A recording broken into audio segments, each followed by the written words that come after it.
Thumbnail பார்த்து நிறைய பேர் வந்திருப்பீங்க. இந்த OnePlus எல்லார் ஃபோனுக்கும் கோடு வந்துச்சுல, அதேமாரி இப்போ வந்து என் ஃபோன்லேயும் விட்டாங்க. நான் OnePlus வச்சுக்கிறேன், நான் சாம்சங் வச்சுக்கிறேன். தெரியுதான்னு தெரில. கோடு தெரியுதா தம்பி? கோடு தெரியுதா? இருப்பா, நல்லா கோடு தெரியுதா? தெரியுது. என் ஃபோனில் மார்க் போட்டாங்க. அதனால் இப்போ எங்கள் அக்கா ஃபோனில் வீடியோ எடுத்துகிட்ருக்கேன். வீடியோ எடுக்கலாம், அது பிரச்சனை இல்லை.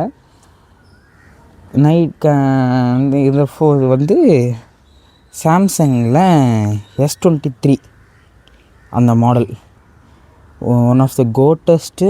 இப்போ வரைக்கும் இந்த இதில் இருக்க சிப்செட்டான ஸ்னாப்ட்ராகன் 8 Gen 2க்கு ஈடு கொடுத்து பர்ஃபார்ம் பண்ணுற மாதிரி ஒரு கேமும் இல்லை, ஒரு சாஃப்ட்வேர் இல்லை. ஏன்னா வந்து இதில் வந்து நான் ஜிடிஏவே விளையாடுறேன். இந்த ஃபோனில் ஜிடி ஆடிருக்கேன், அசஸின்ஸ் கிரீட் ஆடிருக்கேன், டூம் ரைடர் ஆடிருக்கேன், வேறு என்ன ஆடிருக்கேன், லெஜெண்ட் ஆஃப் ஜெல்டா ஆடிருக்கேன், இன்னும் ரெண்டு இப்போ வந்த கேம், பழைய கேமாக சொல்லிகிட்ருக்கேன். இப்போ வந்த கேம் போன வருஷம் கூட ஸ்டீமில் கூட அவார்டு வச்சுது, சில்க் சாங். அந்த கேம்லாம் விளையாடிருக்கேன் இந்த ஃபோனில். தம்மா துண்டு ஃபோன் தான், ஆனால் செம பவர் இந்த ஃபோனு. அப்படிப்பட்ட ஃபோனை வந்து முடிச்சு விட்டாங்க நேற்று நைட்டு. எக்ஸாக்டாக நைட் இருக்கும், ஒரு 12 இருக்கும். இது வந்து OnePlus மாரி நம்ம ஜேகே சொல்கிறோம், OnePlus வந்து ஓவர் ஸ்டேஜாக வந்து கோடு வந்துருக்குன்ட்டு. எங்கால் அடித்தா ஸ்ட்ரைட்டாக கோடு தான், அந்த அருகிரில் இல்லை, ஸ்ட்ரைட்டாக அடித்தா 6 தான்ன்ற மாரி கோடு போட்டான். இப்போ எனக்கு செகண்ட்ரியாக ஃபோனு எதுவுமே இல்லை, இந்த ஃபோன் தான் யூஸ் பண்ணியானோம். இந்த ஃபோன் வந்து கொஞ்சம் R&Dலாம் பண்ணி பார்த்து நிறைய ஃபோன் ஐடியா இருந்துச்சு. அதில் சில லிஸ்ட்டு போட்டு அதில் செகண்டாக இருந்த ஃபோன் தான் இந்த ஃபோன். ஃபஸ்ட்டு ஃபோன் வந்து எனக்கு IQ Neo 9 வாங்கணும்னு இருந்துச்சு. பட் Neo 9 எங்கள் அண்ணா வாங்கி தர மாட்டேன்ட்டான். ஸோ அதனால் செகண்ட் ஆப்ஷனாக அந்த S23க்கு ஷிஃப்ட் ஆக வேண்டியதாக இருந்துச்சு. என்னென்னா Neo 9 இதில் நிறையா ப்ளஸ் இருக்குது. பட் இன்னும் நான் அதை ஏன் செகண்ட் வச்சுருந்தேன்னா பட்ஜெட். இது வந்து கொஞ்சம் பெரிய பட்ஜெட். Neo 9 கொஞ்சம் பட்ஜெட் ஃப்ரெண்ட்லி, பர்ஃபார்மன்ஸ் எல்லாம் பீக்கில் இருக்கும். அதில் 2 சிப்செட், Q2ன்னு ஒரு சிப்செட் இருக்கும். அது மட்டும் இல்லாமல் இந்த கர்மம் என்னது, ஸ்னாப்ட்ராகன் 8 Elite 2 8 Gen 2 அது வந்து இந்த சாம்சங் S23ல் இருக்கும்.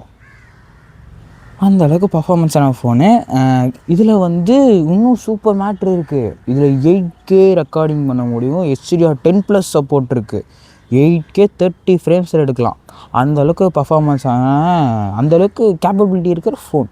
நேற்று தான் கொஞ்சம் சந்தோஷமாக இருந்தேன். A2Dக்கு நான் வந்து A2D மதன் கௌரி, தருண்குமார் 3 பேரும் சேர்ந்து ஒரு வீடியோ போட்டிருப்பாங்க. அந்த இது மதன் கௌரியோட சேனலில் இருக்கும். 3 பேர் சேர்ந்து ஒரு ப்ராட்காஸ்ட் பண்ணிருப்பாங்க. அதில் கண்டென்ட் ஆன்லைனில் காசு சம்பாதிக்குது எப்படி, அதாவது இப்போ ஃப்ரெஷ்ஷாக நான் என்னை மாரி ஒரு புதுசாக வர ஒரு கண்டென்ட் கிரியேட்டருக்கு யூடியூப்பில் வந்தால் சர்வே பண்ண முடியுமா அப்படின்ற மாரி ஒரு கொஸ்டின் கேட்டு அதில் ஆன்சர் பண்ணுறப்ப நிறையா, அது எல்லோரும் மக்களே அதை மறக்காமல் எல்லாம் பாருங்கள். If you start a content creator must watch the video, because that is too useful. அதனால் மறக்காமல் அந்த வீடியோ முடிஞ்சால் பாருங்கள். அதனால் வந்து அந்த வீடியோலாம் பார்த்துட்டு அடித்தா 6 தான்டா அப்படின்ட்டு முதல்ல வந்து மக்களோட அட்டென்ஷன் வேணும். அதுக்கு வந்து சூப்பராக ஒரு மேட்ரு சொன்னார், REC அப்படின்ட்டு. அதுக்கு வந்து ஃபுல் ஃபார்ம் என்னென்னா ரெலவன்சி. அந்த வீடியோ கண்டென்ட் ரெலவெண்ட்டாக இருக்கணும். அந்த இது வந்து ஒரு அந்த R வந்து அந்த கண்டென்ட்டுக்கு, கண்டென்ட்டோட டைட்டில், அந்த என்ன டாபிக்ன்ற பொறுத்து. வந்து பார்த்தீங்கன்னா என்கேஜ்மெண்ட். அந்த கண்டென்ட் ஓவரால் பார்க்கும்போது என்கேஜிங்காக இருக்கணும். இல்லை நம்ம என்ன கண்டென்ட் பண்ணாலுமே. கடைசியாக வந்து கன்சிஸ்டண்ட்டாக அது இது வந்து சேனலுக்கு கன்சிஸ்டண்ட்டாக நம்ம அந்த கண்டென்ட்டை போடணும். இது பண்ணாலே சக்ஸஸ். அதெல்லாம் சொல்லிருப்பாரு, சூப்பரான மேட்ரு அது. அதை வந்து என் வீடியோ போட்டால் சத்தியமாக வந்து போகாது. போயிருக்கு, நம்ம ஜாக்குலும் இன்ஸ்டா பேஜில் போயிருக்கு, வீடியோ இதில் போனதில்லை, யூடியூப்பில் போனதில்லை. சரி வந்து எனக்கு இன்னொரு மொத்தம் எனக்கு நிறைய இன்ஸ்டா ஐடி இருக்குது. அதில் ஒரு இன்ஸ்டா ஐடியில் அதை இன்னொரு சேனல், அந்த சேனலோட இன்ஸ்டா ஐடியில் போயிட்டு ஸோ ஒரு அட்டென்ஷன் இது வந்து அந்த ஆர்இசியை வந்து ட்ரை பண்ணணும் அப்படின்ட்டு என்ன பண்ணலாம், என்ன வேணால் பண்ணலாம் அப்படின்ட்டு ஸோ ஒரு மீம் ஒன்று போடுவோம் அப்படின்ட்டு பட்டுன்னு அந்த டைம் தான் எனக்கு ஸ்பாட் ஆச்சு. ஒரு வீடியோ ஒன்று போட்டிருந்தேன். அப்போ தான் வடக்கடோலி பிசி பில் அப்படின்ட்டு ஒரு வீடியோ போட்டிருந்தார். அந்த வீடியோ பார்த்துட்டு இருந்தப்போ நடுவில் வந்து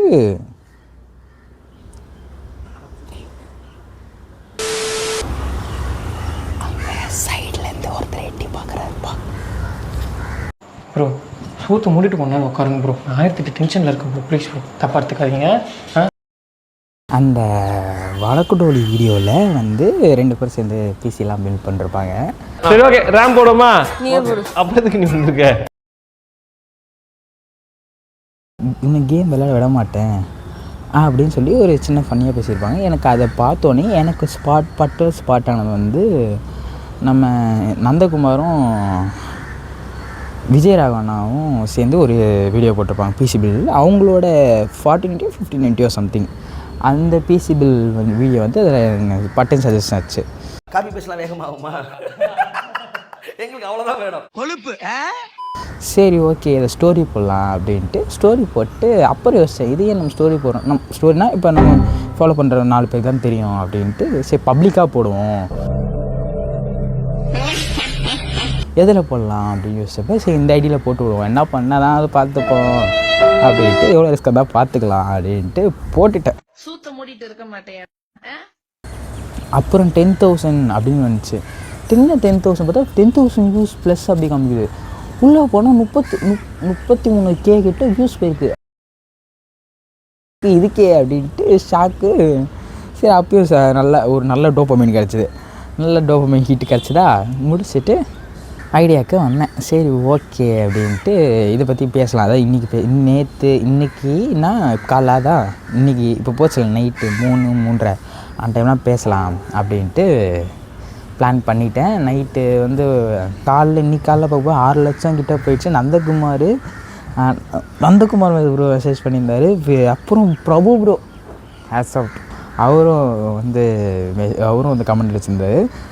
இந்திரபாவதி வடக்கடோலி அவர்களும் வந்து கமெண்ட் பண்ணியிருந்தாங்க. கமெண்ட் பண்ண அனைவருக்கும் மிக்க நன்றி. எனக்கு ரீச் கிடச்சிச்சு. எனக்கு கிட்டத்தட்ட 20 ஃபாலோவர்ஸு எவ்வளோ தான் இருந்துச்சு. நேற்று அந்த ஒரு வீடியோ போல 100 அடிச்சிச்சு. அதுவும் எனக்கு ஒரு பெரிய ஷாக்கு. ஜிம்மில் இருக்கும்போது ஒரு 8 மணி காலைல நைட்டு 3 மணிக்கு அப்லோட் பண்ணேன். நைட்டு ஒரு 8-9 மணிக்கெலாம் வந்து எனக்கு ஒரு 5 லட்சம் வியூஸ் போயிடுச்சு. லைக்ஸ் போயிடுச்சு. அது 47K 49K கிட்டே போயிடுச்சு. பெரிய விஷயம் அதெல்லாம். ஏன்னா ஒன் டே அச்சீவ்மெண்ட்டு. எனக்கு அதுக்கப்புறம் என்ன பண்ணுறது தெரில. சின்னதாக போட்டுட்டு சரி பெருசாக போகலாம் பார்த்தா அடித்தோடனே பெருசாக அடிக்கும். எனக்கு கொஞ்சம் நர்வஸ் ஆகிடுச்சு. இப்போ கூட அந்த இது இருக்குது. நானே ஏதாவது கேஸ் ஆகிடுவான்னு நினச்சேன், ஏதாவது கொடுத்துருவாங்க. ஏன்னா வந்து அது அவங்க ப்ரைவசியில் நாம் வந்து அதில் விளையாடக்கூடாது. சரி இருந்தாலும் சரி சும்மா பண்ணுவோம், அப்புறமா தூக்கிடலாம் அப்படின்ற ஐடியாவில் தான் இருந்தேன். ரொம்ப ரீச் கிடச்சிருச்சு. தேங்க்யூ இது வரைக்கும் காப்பி ரைட் கொடுக்காத நந்தகுமாருக்கு. காலையா நைட்டு வந்து மணி ஒரு 1 இருக்கும், 1-12 அந்த 12லேருந்து 1க்குள்ளே ஒரு டைம். என்ன டைம் சரி நான் கரெக்டாக ஃபோட்டோ எடுத்தேன், அந்த டைம் வந்து போட்டு விட்றேன். அந்த டைமில் வந்து எழுந்துச்சி வாஷ்ரூம் போயிட்டு வந்து மறுபடியும் படுக்கலான்ட்டு முன்னாடி டைம் பார்ப்பேன். சரி டைம் பார்ப்போம். டைம் பார்த்தா டைம் பார்த்தா ஃபோனில் நேராக ஒரு கோடு. நான் ஐயோயோ என்ன நமக்கு வச்சு விட்டாங்களா? ஏன்னா வந்து இதுக்கு முன்னாடியே வந்து இவர் சொல்லியிருந்தார். அவர் பேர் என்ன? அவர் பேர் மறந்துச்சுரா பட்டுன்னு. சாரி ப்ரோ, பேர் மறந்துச்சு. நான் அவரையும் போட்டு விட்றேன். அந்த மனுஷன் வந்து ஆல்ரெடி சொல்லியிருந்தார் S23 வந்து இப்படி ஒரு பிரச்சனை இருக்குது. S23 அல்ட்ரா, S23 ப்ளஸ்ஸுக்கும் எஃப்இக்கும் சொல்லலை. எஃப்இக்கு ப்ளஸ்ஸுக்கும் அந்தளவுக்கு எதுவும் பிரச்சனை வரலேருந்து நான் கம்மியாக தான் விற்றுச்சுன்னு நினைக்கிறேன் அப்படின்னு சொல்லியிருந்தார். சொல்லியிருந்தாரா, அப்பயே சொன்னேன் சாஃப்ட்வேர் அப்டேட் பண்ணக்கப்புறம் தான் இந்த பிரச்சனை வருது அப்படின்னு. நான் சாஃப்ட்வேர் அப்டேட் கூட பண்ணல, இத்தனைக்கும் இன்னும் அப்படியே தான் இருக்குது சாஃப்ட்வேர் அப்டேட்டும் பண்ணல. என்ன ஆச்சுன்னு தெரியலையே, கோடு உழுந்து போச்சே, என்ன பண்ணுறது நடுராத்திரி எழுந்துச்சி உட்காந்து பார்க்குறேன் என்ன ஆகிருக்கும்ன்ட்டு. அப்புறம் ஒருத்தவங்க சொல்லிருக்காங்க, இப்போ இந்த லேசர் மூலயமா பண்ண முடியும் அப்படின்னு சொல்லியிருக்காங்க. அது மட்டும் இல்லாமல் சாம்சங்கும் சொல்லியிருக்கான் S23க்கு டிஸ்பிளே ஃப்ரீயாக மாற்றி தரேன்ட்டு. இன்னொருத்தன் சொன்னான், என்னன்னு தெரியல. இன்றைக்கி சாம்சங் ஷோரூம் போயிட்டு கேட்டு வந்து இந்த ஃபோன் ரெடி ஆகிடுச்சுன்னா பார்ட் 2 வீடியோ வரும். ஃபோன் ரெடி ஆகலைன்னா பார்ட் 2 வீடியோ வரும். அது வந்து என்ன கான்செப்டுன்றது அப்போ பார்த்துக்கலாம். எனிவேஸ் நந்தகுமாருக்கும் வடகுலாலிக்கும் மிக்க நன்றி. ஏன்னா உங்கள் வீடியோ வந்து யூஸ் பண்ணி தான் அவ்வளோ வியூஸ் கிடச்சிது. நந்தகுமார் ப்ரோ இந்த வீடியோ பார்த்தீங்கன்னா மறக்காமல் கமெண்ட் பண்ணிட்டு போங்க, ஹாய் சொல்லிச்சுன்ட்டு. நானும் சொல்லிதான் மஞ்சள் கலர்லாம் சத்தெல்லாம் போட்டிருக்கேன், மஞ்சள் கலர். ஸோ அதனால் வந்து கமெண்ட் பண்ணிட்டு போங்க நந்தகுமார். ஒருவேளை என்ன அண்ணி அடிச்சிட்டாங்களா, அண்ணி அடிச்சதால் தான் சாபு விட்டு கோடு விழுந்துச்சா என்னன்னு தெரியல. அப்படி தான் இருந்துச்சுன்னா ஜோக்ஸ் அப்பார்ட். எனிவேஸ் அவ்வளோதான். முடிஞ்சால் எல்லா கேர்ள் ஃப்ரெண்ட்ஸும் அவங்களோட பாய் ஃப்ரெண்ட்ஸுக்கு ஒரு 5090 வாங்கி தர முடியாட்டியும் ஒரு PS4 வாங்கித்தாங்க, இல்லாட்டி PS5 கூட வாங்கிட்டாங்க, பிரச்சனை இல்லை. காசு அது கொஞ்சம் காஸ்ட்லி. நீங்கள் வந்து 5090 வாங்கணும்னு வச்சிங்கன்னா ஒரு 4 லட்ச ரூபா வரும். நீங்கள் PS5 வாங்கணும்னு வச்சிங்கன்னா ஒரு 1 லட்ச ரூபாக்குள்ளேயே முடிச்சிடலாம். ப்ரோ வேரியன்ட் சொல்கிறேன், நீங்கள் நார்மலாக கம்மியாக வாங்கலாம். ஸோ பொண்ணுங்கள்லாம் வந்து பசங்களுக்கு கிஃப்ட் பண்ணணும்னு நினச்சிங்கன்னா ஒரு PS5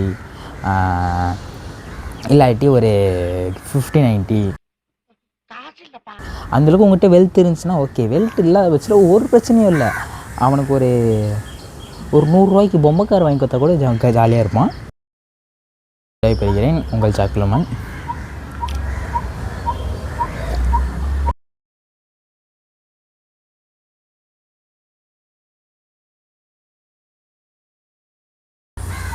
அவ்வளோதான்.